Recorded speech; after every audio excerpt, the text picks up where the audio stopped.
കേരളത്തിൽ യു.ഡി.എഫിന് വോട്ട് വർദ്ധിച്ചത് ഇന്ത്യ മുന്നണിക്ക് നേതൃത്വം നൽകാൻ മുന്നിൽ നിൽക്കുന്നതിനാലാണെന്ന് മലപ്പുറത്തെ തോറ്റ CPM സ്ഥാനാർത്ഥി വസീഫ്.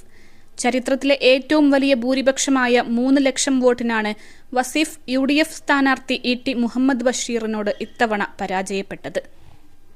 മലപ്പുറത്ത് കഴിഞ്ഞ തവണത്തേക്കാൾ വലിയ ഭൂരിപക്ഷമാണ് യു.ഡി.എഫിന് ഉണ്ടായിരിക്കുന്നത്. മാത്രമല്ല സമസ്തയിലെ വലിയ പോര് അത് LDF-ന് പ്രതീക്ഷ നൽകുകയും ചെയ്തിരുന്നു. പക്ഷെ എന്താണ് ഈ അത്തരത്തിലുള്ള വോട്ടുകളൊന്നും LDF സമാഹരിക്കാൻ പറ്റിയില്ല.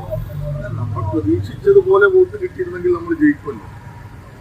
പലരും ഈ ലോക്സഭാ തെരഞ്ഞെടുപ്പിൽ പൊതുവെ കേരളത്തിൽ ഉണ്ടാകുന്ന ഒരു എഡ്ജുണ്ട്, അത് യു.ഡി.എഫിന് അനുകൂലമാണ്.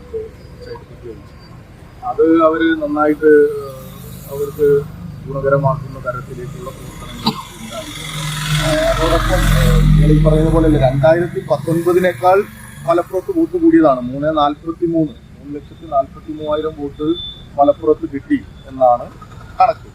അതായത് 2019 ലോക്സഭാ തെരഞ്ഞെടുപ്പിനേക്കാൾ 12,000-ഓളം വോട്ട് വർദ്ധിച്ചു മലപ്പുറത്ത്. മറ്റെവിടെയും അങ്ങനെ ഇല്ല. ഇപ്പം മലപ്പുറത്ത് അങ്ങനെ നമുക്ക് ഈ പറയുന്ന ഘടകങ്ങളുടെ വോട്ടൊക്കെ കിട്ടി കാണും എന്ന് തന്നെയാണ് പ്രതീക്ഷിക്കുന്നത്. 5,00,000 വോട്ടർമാരുടെ എണ്ണത്തിനും പുതുതായിട്ട് ആധിക്യം ഉണ്ടായിട്ടുണ്ടല്ലോ. ആ രീതിയിലൊരു വർധനവൊന്നും കാണാൻ പറ്റില്ല. 2021 ഉപതെരഞ്ഞെടുപ്പിൽ 40 അല്ലേ അങ്ങനെ വോട്ട് ചെയ്തവരുടെ എണ്ണത്തിലും വോട്ടിംഗ് പെർസെൻറ്റേജിലും മാറ്റമില്ല. 31.6 ആണ് ഇപ്രാവശ്യം വോട്ടിംഗ് പെർസെൻറ്റേജ് LDF-നുള്ളത്. 31.6%, 31.9% അങ്ങനത്തെ വോട്ടുണ്ട് എന്നാണ് ഞാൻ മനസ്സിലാക്കുന്നത്. യു.ഡി.എഫിന്റെ ഒരു മണ്ഡലം തന്നെയാണ്, അതിന് സംശയമൊന്നുമില്ല. പക്ഷേ താങ്കൾ അടക്കം വലിയ പ്രതീക്ഷ വെച്ചുപിലും സ്ഥാനാർത്ഥി എന്നുള്ള നിലയ്ക്ക് താങ്കൾ ഒരു യുവാവാണ്, ഒരു നെഗറ്റീവ് സർക്കാരിനെതിരെയുള്ള ഒരു വികാരമല്ല ഇത്രമാത്രം ഒരു ഭൂരിപക്ഷത്തിലേക്ക് അങ്ങനെയല്ല. അങ്ങനെയാണെങ്കിൽ 2019 എങ്ങനെയാ LDF ജയിക്കുക? 2019 ഉള്ളതിനേക്കാൾ ഒരു സീറ്റ് ആർക്ക് നഷ്ടപ്പെട്ടു? കോൺഗ്രസ് നഷ്ടപ്പെട്ടു. തൃശ്ശൂർ BJP-ക്ക് കൊടുത്തു. ആര്? കോൺഗ്രസ്. എന്നിട്ട് ഇപ്പോ അവർക്കുള്ള സീറ്റ് എത്ര? 18. +2 ഡിഗ്രി കഴിഞ്ഞവർക്ക് വേൾഡ്സ് ഫസ്റ്റ് AR/VR ക്ലാസ് റൂമിലൂടെ സ്മാർട്ട് ഫോൺ എഞ്ചിനീയർ ആവാം. കൂടുതൽ അറിയാൻ വിളിക്കൂ ബ്രിഡ്കോ ആൻഡ് ബ്രിഡ്കോ.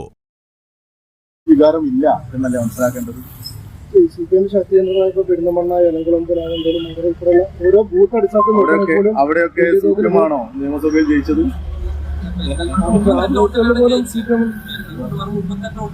ആ സാഹചര്യം എനിക്ക് നിങ്ങൾക്കൊക്കെ അറിയുന്നല്ലോ. നിയമസഭയിൽ നടക്കുന്ന നമ്മൾ ഓരോ തന്ത്രങ്ങൾ എടുക്കുന്നു. പിന്നെ നിയമസഭാ തെരഞ്ഞെടുപ്പിനോട് കേരളത്തിലെ ഒരു വോട്ടിംഗ് പാറ്റേൺ ഉണ്ട്. അതിനോട് ജനങ്ങൾ കാണിക്കുന്ന ഒരു പ്രതികരണം. കേരളം ഭരിക്കാൻ ഇടതുപക്ഷം തന്നെ മതി എന്നുള്ള ബോധ്യം നാട്ടിലെ ജനങ്ങൾക്ക്. അതോടൊപ്പം കേന്ദ്രത്തിൽ അവര് ഇങ്ങനെ കരുതുന്നു കോൺഗ്രസിനെ വോട്ട് ചെയ്യുന്നതായിരിക്കും ഗുണം എന്ന് അവർ കരുതി കാണും. കാരണം BJP-യോടുള്ള ഒരു വല്ലാത്ത അതിർത്തി, ഒരു മതനിരപേക്ഷതയ്ക്ക് വേണ്ടിയിട്ടുള്ള ഒരു ശ്രമം കേന്ദ്രത്തിൽ കോൺഗ്രസ് ആയിരിക്കും ഏറ്റവും വലിയ. ഇപ്പോൾ പ്രത്യേകിച്ച് ഇന്ത്യ മുന്നണിയുടെ ഒരു നേതൃത്വമായിട്ടൊക്കെ നിൽക്കുന്നത് കോൺഗ്രസ് ആണ് എന്നുള്ളൊരു ഫീലുണ്ടല്ലോ. ആ ഫീല് വോട്ടായി മാറി എന്നാണ് ഞാൻ കരുതുന്നത്. പാർട്ടി അതിന്റെ ഒരു കൃത്യമായ അവലോകനം നടത്തി പറയും.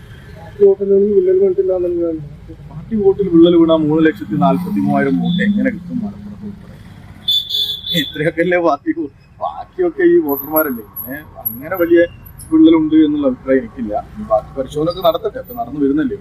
NRC അടക്കമുള്ള ഒരുപാട് വിഷയങ്ങൾ ഉൾപ്പെടെ കൊണ്ടുവന്നത് അതായിരുന്നു അടുത്ത ദിവസം പ്രധാനമായി പ്രചാരമായത്. അതുപോലെ മണ്ഡലം MP-മാർ വെച്ചു മാറി എന്നുള്ള വിഷയവും വലിയ തോതിൽ പ്രചാരമാക്കി. പക്ഷെ അതൊന്നും ഇല്ല, ഇല്ലെങ്കിൽ അതൊക്കെ UDF-ന് അനുകൂലമായി ഇല്ലല്ലോ നമുക്ക് വരത്തേണ്ടി വരും. ഞങ്ങളെ ഈ വോട്ടിന് വേണ്ടി ഇങ്ങനത്തെ ഇപ്പോ പരിസ്ഥിതി വോട്ടിന് വേണ്ടിയാണ്. ഞങ്ങൾ അങ്ങനെ ഒരു വോട്ടിന് വേണ്ടിയിട്ട് പിന്നെ ഓരോ ക്യാമ്പയിനുകൾ എടുക്കുന്ന ആളുകളല്ല. ഞങ്ങൾ സംഘടനാ പ്രവർത്തനം തുടർച്ചയായി നടത്തുന്ന ആളുകളാണ്. അത് ഈ ജനം മനസ്സിലാക്കുകയും ജനം ബോധ്യപ്പെട്ട് ഞങ്ങളെ പിന്തുണക്കും. ചിലപ്പോൾ അവർക്ക് മറ്റെന്തെങ്കിലും ബോധ്യത്തിന്റെ അടിസ്ഥാനത്തിൽ അവർ ഞങ്ങളെ പിന്തുണക്കാതിരിക്കും. നമുക്ക് സ്വാഭാവികമാണ്, അത് അവരുടെ ചോയ്സാണ്. അതവര് ജനാധിപത്യത്തിന്റെ ആ ഒരു സൗന്ദര്യം എന്ന് പറയുന്നത് നമുക്കറിയാലോ. അവർക്ക് യോജിക്കാനും വിയോജിക്കാനും ഒക്കെയുള്ള അവകാശമാണ്. അതിൽ അവർ യോജിക്കുകയും വിയോജിക്കുകയും ചെയ്യും. ഇവിടെ ഞങ്ങളോട് കുറെ പേര് വിയോജിച്ചു, അതുകൊണ്ട് ഞങ്ങൾ തോറ്റു.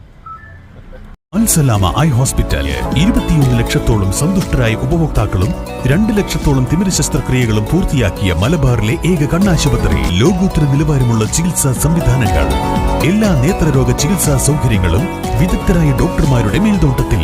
Al Salama eye hospital, hospital road, Perinthalmanna.